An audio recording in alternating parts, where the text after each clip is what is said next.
Dear students, आज हम लोग 10th यूपी बोर्ड के मैथ का पहला चैप्टर शुरू करने जा रहे हैं और पहले चैप्टर का नाम है वास्तविक संख्याएं।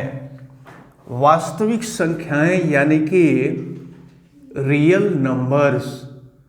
तो सबसे पहले हम लोगों को ये जानना आवश्यक है कि ये रियल नंबर्स क्या हैं, रियल नंबर किसे कहते हैं।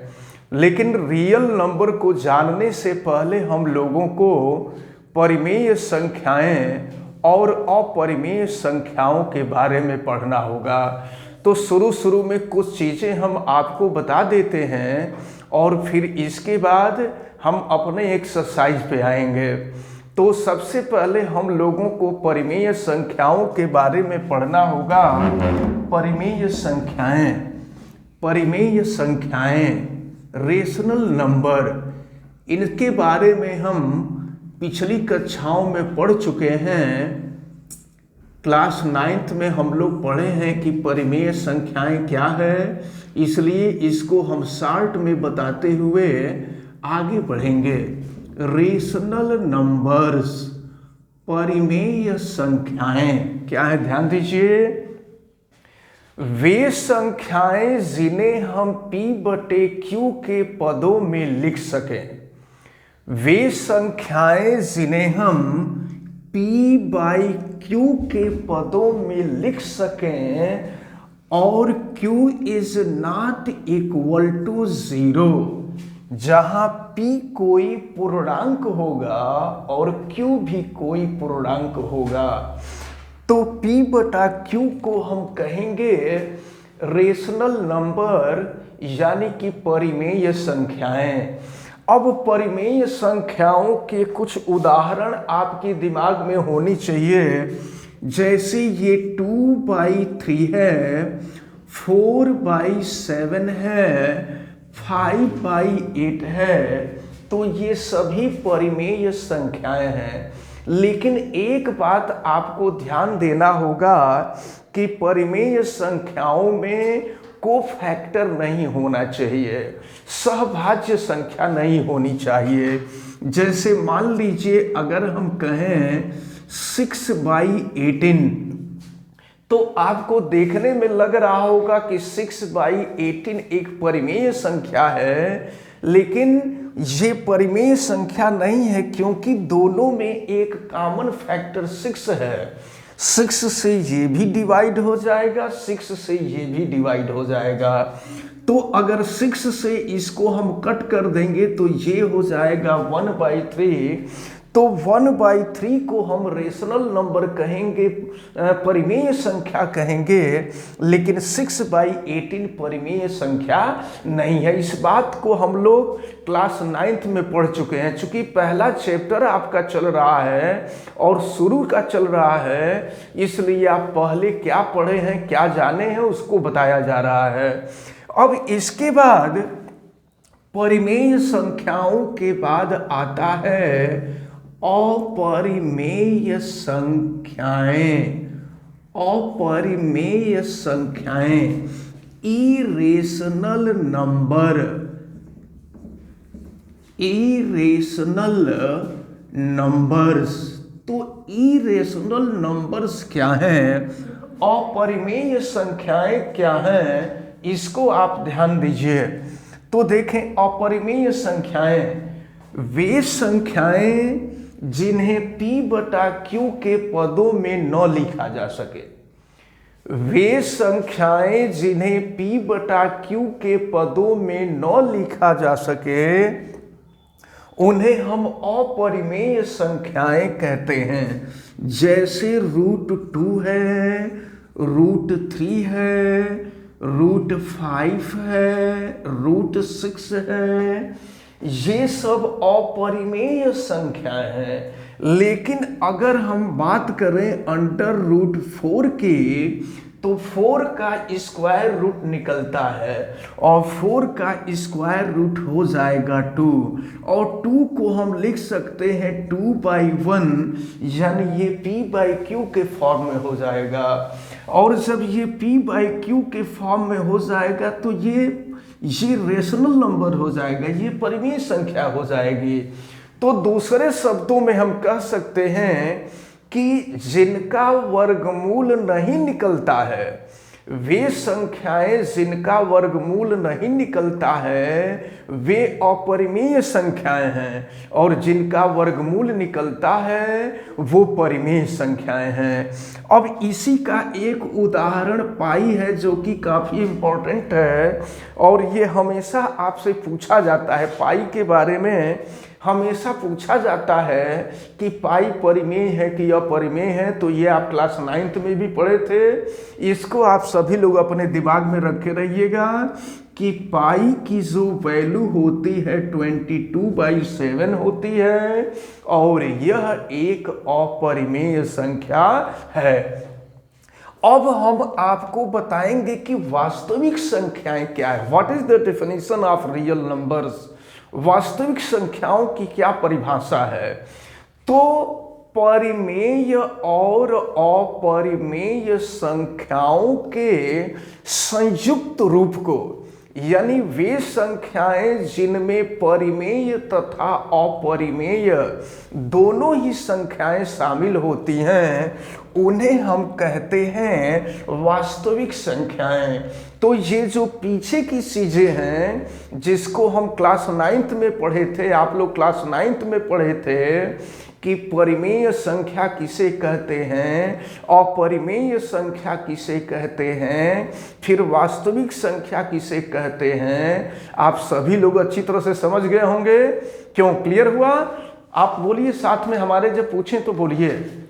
अच्छा, अब इसके बाद जो है हम लोग कुछ छोटी डिफिनीशन, हम लोग धीरे धीरे अपने एक्सरसाइज पे आ रहे हैं, और उसमें सबसे पहले हम लोगों को जानना आवश्यक है कि प्रमेयिका किसे कहते हैं। प्रमेयिका, जिसको इंग्लिश में लेमा कहते हैं, प्रमेयिका।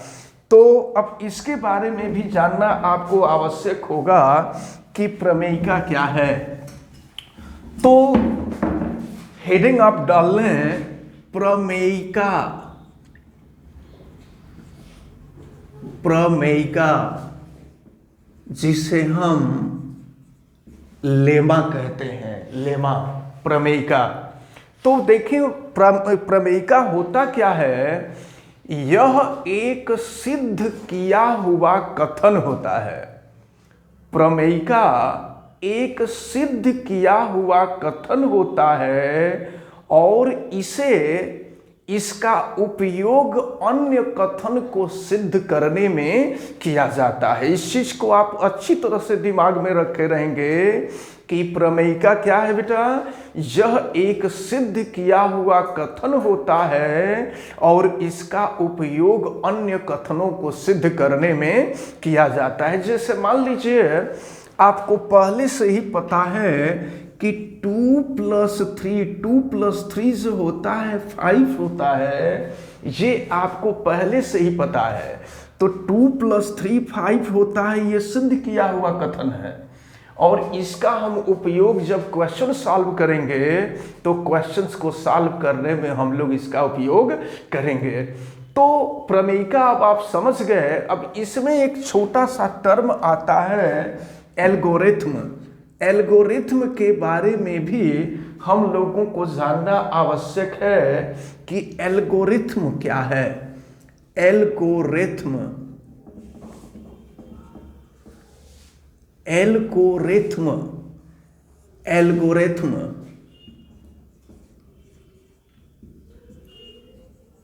एल्गोरिथम, एल्गोरिथम क्या है आप समझ लीजिए कि एल्गोरिथम सुपरिभाषित चरणों की एक श्रृंखला होती है, जो एक विशेष प्रकार की समस्या को हल करने की एक प्रक्रिया या विधि को प्रदान करता है।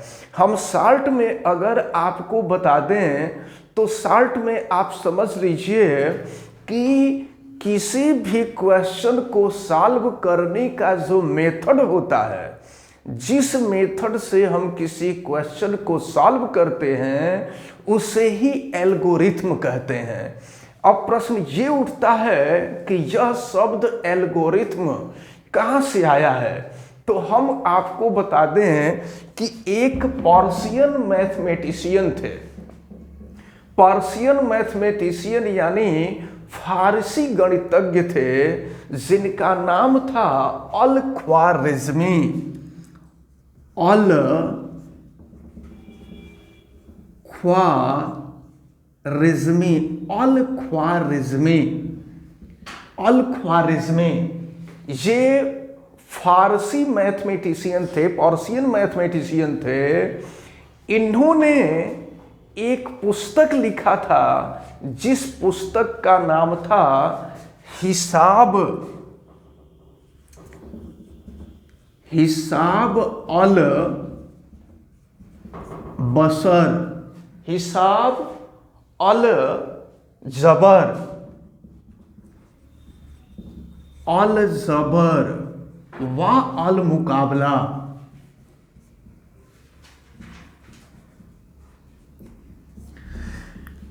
तो पर्शियन मैथमेटिशियन अल ख्वारिज़मी ने एक पुस्तक लिखा था जिस पुस्तक का नाम था हिसाब अल जबर व अल मुकाबला। नाम थोड़ा सा टेढ़ा है, लेकिन इसको आप अच्छी तरह से याद रखे रहेंगे, क्योंकि कई बार बोर्ड के एग्जाम में आपसे पूछा गया है कि हिसाब अल जबर व अल मुकाबला पुस्तक के लेखक कौन हैं।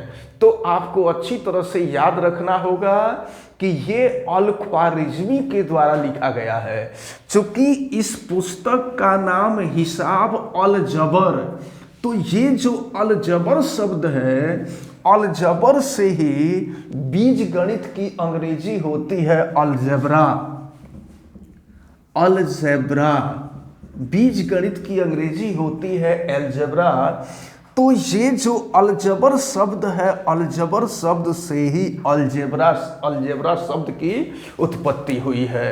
तो इसको आप अच्छी तरह से अपने दिमाग में रखे रहेंगे। तो आप सभी लोग प्रमेयिका के बारे में समझे, एल्गोरिथम के बारे में समझे, प्रमेयिका के बारे में आपको बताया गया कि यह एक सिद्ध किया हुआ कथन होता है जिसका उपयोग अन्य कथनों को सिद्ध करने में किया जाता है।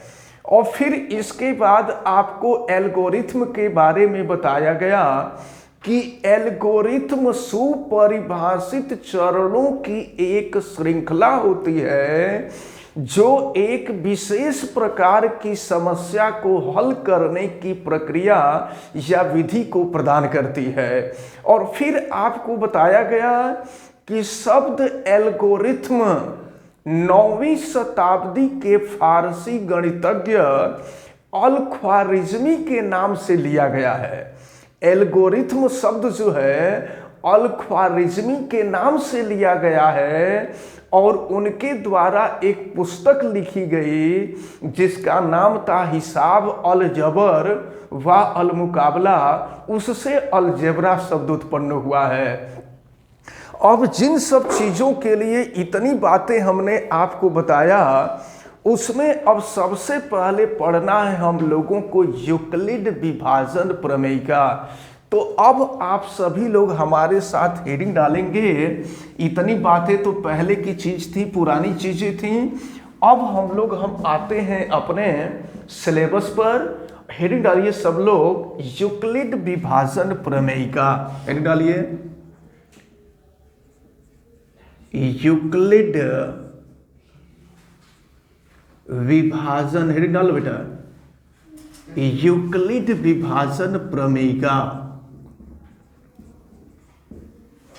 यूक्लिड डिवीजन एल्गोरिथम, लेमा भी कह सकते हैं, एल्गोरिथम भी कह सकते हैं। तो यूक्लिड डिवीजन,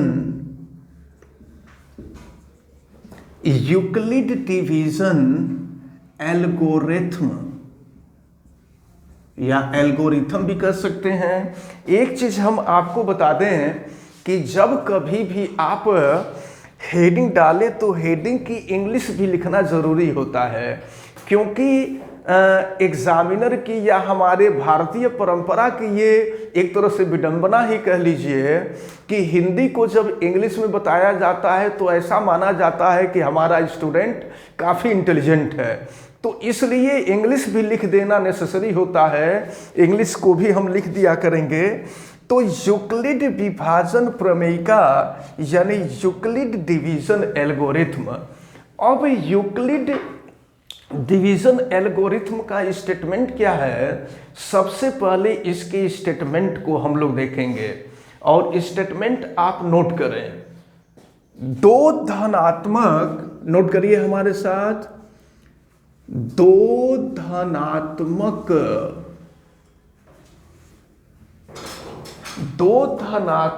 पूर्णांक, दो धनात्मक पूर्णांक ए एवं बी दिए रहने पर, नोट करते जाइए हमारे साथ, दिए रहने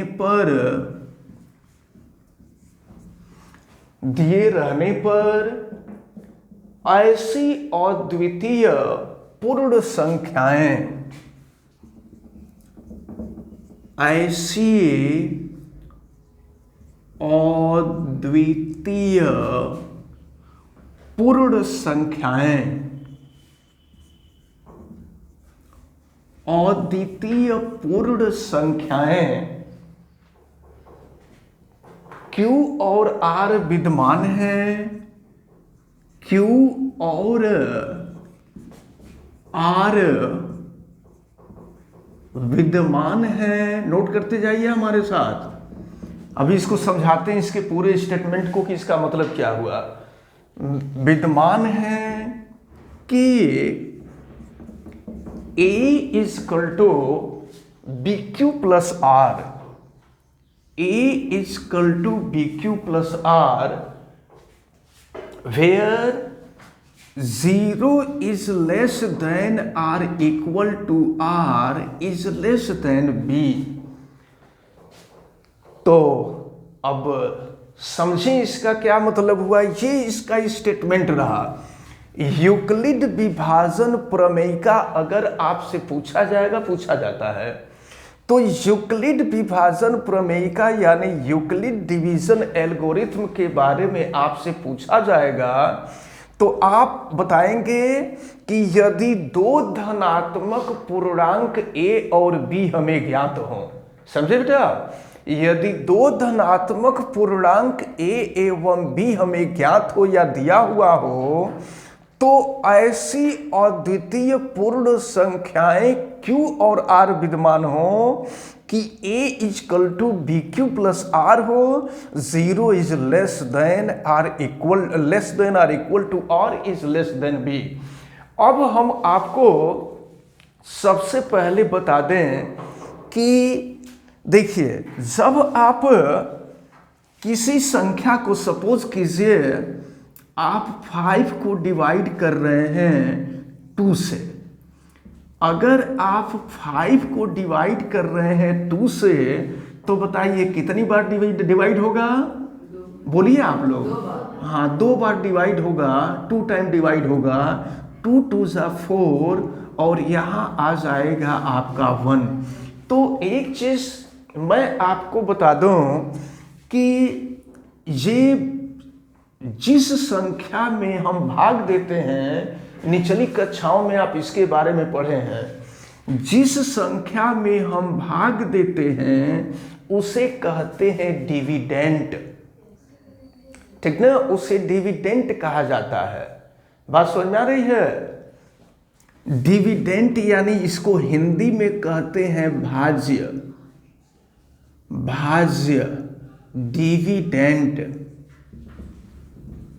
नोट करते जाएंगे हमारे साथ। डिविडेंड, जिस संख्या में भाग दिया जाता है वह डिविडेंड होता है। और देखिए, जिस संख्या से हम भाग देते हैं उसको हम डिवाइजर कहते हैं। जिस संख्या से भाग दिया जाता है उसे कहते हैं भाजक।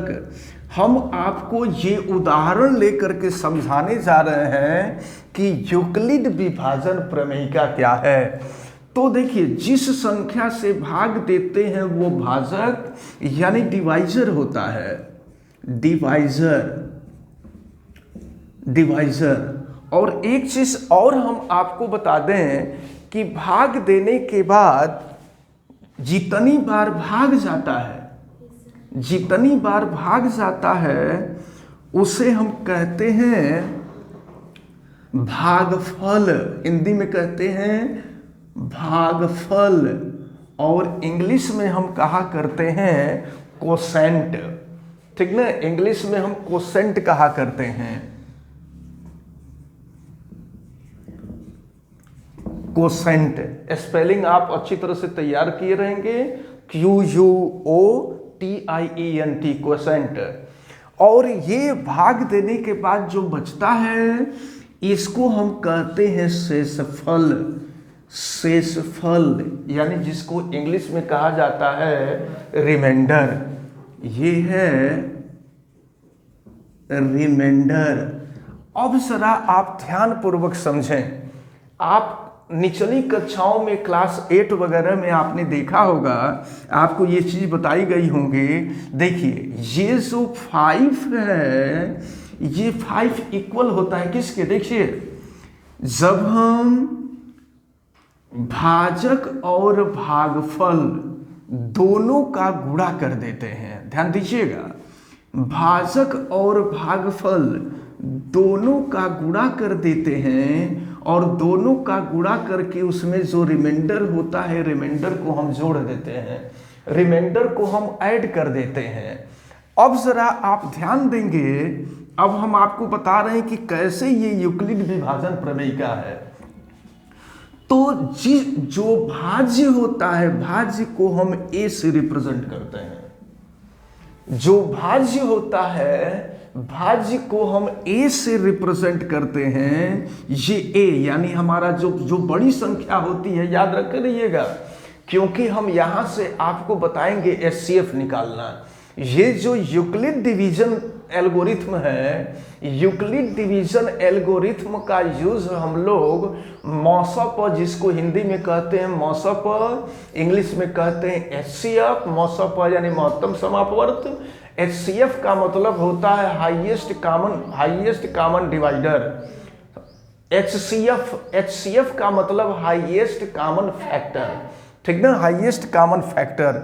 तो अब देखें, आप दिमाग में रखे रहिएगा कि जो बड़ी संख्या होती है, बड़ी संख्या को ए से हम रिप्रेजेंट करते हैं। और देखिए, जिस संख्या से हम डिवाइड करते हैं, जो भाजक होता है वो भी होता है। और देखिए, भागफल कोसेंट होता है ना, तो भागफल को हम क्यू से प्रदर्शित करते हैं। ध्यान दीजिएगा, यहां पर बी की टू जो है बी के इक्वल है, और ये जो 2 है दूसरा वाला 2 कोसेंट है, और यहां पर ये जो आर है, जो रिमाइंडर है, वह 1 है। तो यहीं से आपको ये मिला हुआ है यूक्लिड विभाजन प्रमेयिका। तो यूक्लिड विभाजन प्रमेयिका A = BQ + R। ये चीज क्लियर हो गया आपको? ये चीज क्लियर हो गया? तो चलिए, अब इसके बाद हम देखेंगे, ये दिखाई नहीं दे रहा है। अब इसके बाद हम देखते हैं कि अब यूक्लिड विभाजन प्रमेयिका का उपयोग हम कैसे करते हैं। तो सबसे पहले हम लोग शुरुआत करते हैं, आप अपनी बुक खोलिए और हम आते हैं प्रश्नावली 1.1 पर। आपके पास बुक उपलब्ध हो तो खोलिए और देखिए, हम देखते हैं, हम पहला एक्सरसाइज शुरू करने जा रहे हैं, पहली प्रश्नावली शुरू करने जा रहे हैं, प्रश्नावली 1.1। प्रश्नावली 1.1 हम शुरू करने जा रहे हैं। प्रश्नावली 1.1। प्रश्नावली 1.1 में आप देखें, पहला क्वेश्चन जो दिया हुआ है, निम्नलिखित संख्याओं का एचसीएफ ज्ञात करने के लिए यूक्लिड विभाजन एल्गोरिथम का प्रयोग कीजिए। यानी कुल मिलाकर के पहला जो क्वेश्चन है, पहले क्वेश्चन में आपसे कहा जा रहा है कि यूक्लिड विभाजन एल्गोरिथम की सहायता से एचसीएफ ज्ञात कीजिए। और देखिए पहले क्वेश्चन में जो फर्स्ट पार्ट दिया हुआ है, हम आपको मेथड बताएंगे कि एल्गोरिथम से यूक्लिड डिवीजन एल्गोरिथम या यूक्लिड विभाजन एल्गोरिथम से हम कैसे क्वेश्चन सॉल्व करेंगे, कैसे एचसीएफ फाइंड करेंगे, हम आपको ये बताने जा रहे हैं। और फर्स्ट पार्ट में आपको दिया हुआ है 135 और 225। देखो बेटा, इसको आप ध्यान में रख लीजिए। क्वेश्चन में आपसे यही कहा जा रहा है कि यूक्लिड, एक क्वेश्चन जब आप समझ जाएंगे बढ़िया से ना, तो वैसे ही सभी क्वेश्चन को करना है, वैसे ही सभी क्वेश्चन आप कर लेंगे। तो यूक्लिड विभाजन एल्गोरिथम की सहायता से आपको 135 और 225 का एचसीएफ फाइंड करना है। तो अब एक बात आप दिमाग में रख रहिए इन दोनों में कि जो बड़ी संख्या होती है, बड़ी संख्या को हमेशा हम ए से रिप्रेजेंट करते हैं, और जो छोटी संख्या होती है, छोटी संख्या को हम बी से रिप्रेजेंट करते हैं। और इसको कैसे, इसका प्रोसेस क्या होगा, इसको सॉल्व करने का मेथड क्या होगा, सॉल्व करने के मेथड को हम देखेंगे। तो देखो बेटा, इधर हम थोड़ा सा एक रफ वर्क करेंगे। रफ वर्क से आपको क्लियर हो जाएगा कि क्वेश्चन कैसे सॉल्व किया जाता है। तो अगर जैसा कि आप लोग निचली कक्षाओं में एचसीएफ फाइंड करने का मेथड आपने देखा है, तो एचसीएफ फाइंड करने का जो मेथड होता है, उसमें जो बड़ी संख्या होती है, बड़ी संख्या में छोटी संख्या से भाग दिया जाता है। बड़ी संख्या को हम छोटी संख्या से डिवाइड करते हैं, ध्यान दीजिएगा। तो जब छोटी संख्या से हम डिवाइड करेंगे तो ये डिवीजन कितनी बार जाएगा, आप लोग जवाब दीजिए। ये एक बार जाएगा, एक बार हम डिवीजन ले जाएंगे और ये हो जाएगा 135। माइनस करो बेटा, माइनस करेंगे तो 90 हो जाएगा। अब देखिए एक स्टेप हमने कर लिया, अब एक स्टेप के बाद हम इसको हम यूक्लिड डिवीजन एल्गोरिथम के रूप में रिप्रेजेंट करेंगे। तो देखिए यहाँ पर हम ये दिमाग में तो आपको रखना ही होगा कि जो बड़ी संख्या है वो ए है और जो छोटी संख्या है वो बी है, ठीक है। तो हम यहाँ लिखेंगे 225 इज ग्रेटर देन 135। शुरू में एक दो क्वेश्चन सरलता से आप समझ लीजिए, हम धीरे धीरे समझाते हैं, इसके बाद फिर फास्ट चलने लगेंगे। अब देखें 225 इज ग्रेटर देन 135 और फिर यहां लिखेंगे यूक्लिड डिवीजन या यूक्लिड विभाजन एल्गोरिथम से। यहां लिखा जाएगा यूक्लिड विभाजन, यूक्लिड विभाजन एल्गोरिथम से, एल्गोरिथम से, यूक्लिड विभाजन एल्गोरिथम से।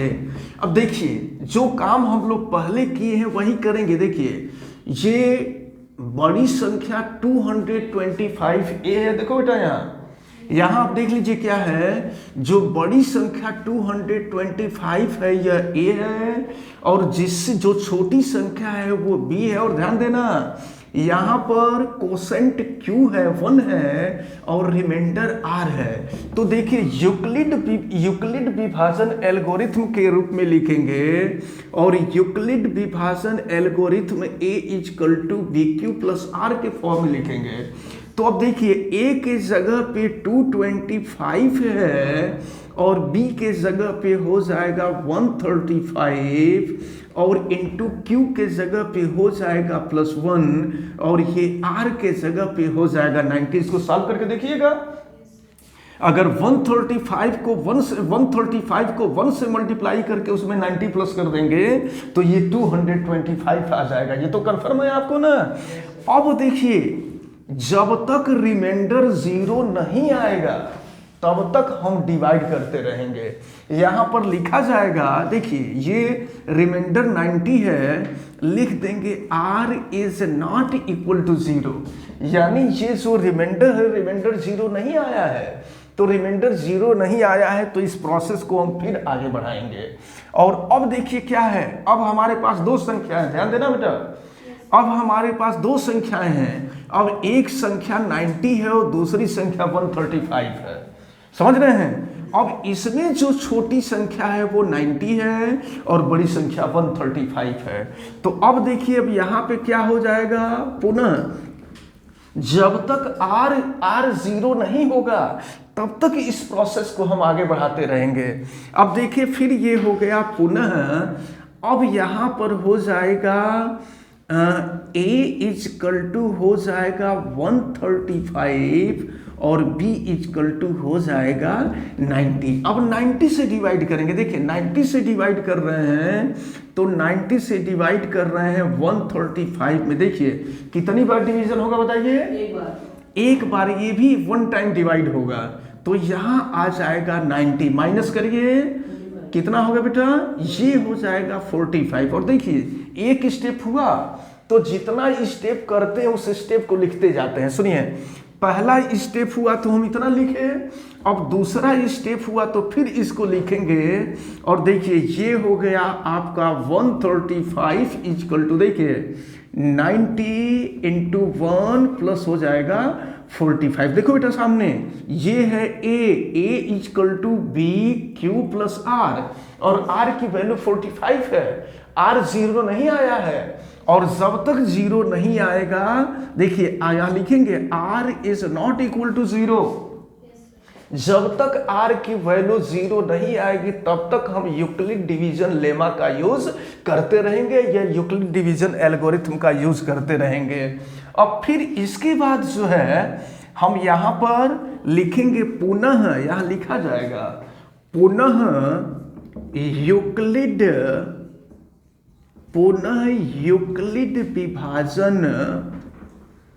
विभाजन एल्गोरिथम से। एक क्वेश्चन हम आपको विधिवत बताते हैं और फिर इसके बाद आप लोग करिएगा यूक्लिड विभाजन एल्गोरिथम से। अब देखिए क्या हो जाएगा, अब हमारे पास दो संख्या है, देखो बेटा दो संख्या है, एक 45 है और दूसरा 90 है। अब देखिए 45, अब दो संख्याएं हैं तो जो बड़ी संख्या है वो a होगी, a इजकल टू 90 हो गया, जो छोटी संख्या है b इजकल टू 45 हो गया। अब हम 45 को 45 से डिवाइड करेंगे 90 को, तो कितनी बार में डिवाइड होगा, दो बार में डिवाइड हो जाएगा। तो ये हो जाएगा आपका 90 और ये कैंसिल हो जाएगा, अब यहाँ रिमाइंडर अब नहीं बचा। तो अब देखिए फिर क्या हो जाएगा, फिर इसको हम लिखेंगे 90 equal to 45 into 2 plus R, और आर की वैल्यू क्या हो गई, 0 हो गई। अब आर की वैल्यू यहाँ लिख देंगे आर इजकल टू 0। जब आर की वैल्यू 0 हो जाती है तो हमारा प्रोसेस पूरा हो जाता है, ठीक ना। जब r की वैल्यू 0 हो जाएगी तो हमारा प्रोसेस पूरा हो जाएगा। प्रोसेस पूरा हो गया। अब देखिए, अब हम आगे नहीं बढ़ेंगे, यूक्लिड विभाजन एल्गोरिथम का यूज हम लोग पूरा कर लिए क्योंकि r की वैल्यू 0 आ गई। तो अब हम देखते हैं कि सबसे अंत वाली वह संख्या जिससे डिवाइड करने पर रिमाइंडर 0 आ रहा था वो कौन सी संख्या थी, 45 थी। तो ये जो 45 संख्या यही HCF हो जाएगा। तो अब लास्ट में हम लिख देंगे अतः 135 एवं 225 का HCF हाईएस्ट कॉमन फैक्टर कितना है, 45 है। यही हम लोगों का आंसर है। तो इतनी बात आपको अच्छी तरह से समझ में आ गई होगी। Yes sir.